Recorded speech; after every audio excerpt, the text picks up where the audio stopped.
اب جو میں نے عرض کیا تھا سیکس ڈسپلن، اسلامی معاشرے کی اب تطہیر شروع ہو رہی ہے۔ مکے میں تو ظاہر بات ہے مسلمان جب تک تھے تو غلبہ وہاں کفار کا تھا،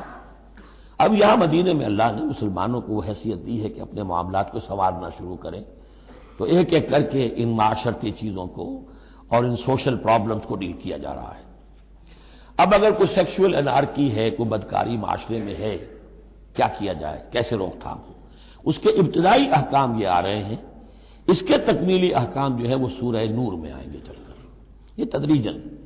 یہ سورہ نساء، پھر ہے سورہ احزاب، پھر ہے سورہ نور، اور پھر ہے سورہ مائدہ۔ اب اللہ تعالیٰ کی حکمت یہ ہوئی کہ سورہ نور اور سورہ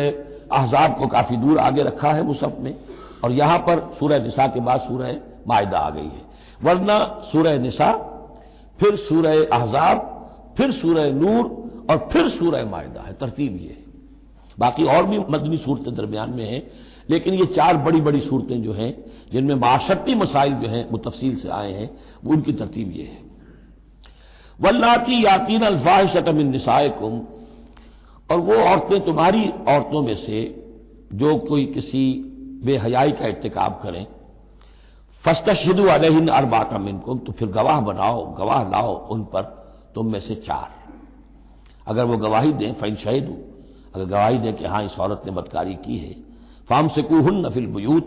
تو پھر ان عورتوں کو گھروں میں بند کر دو، حتی یتوفاہن الموت، یہاں تک کہ موت ان کو لے جائے، یتوفاہن الموت، موت ان کو لے جائے، موت ان کا قصہ پاک کرے،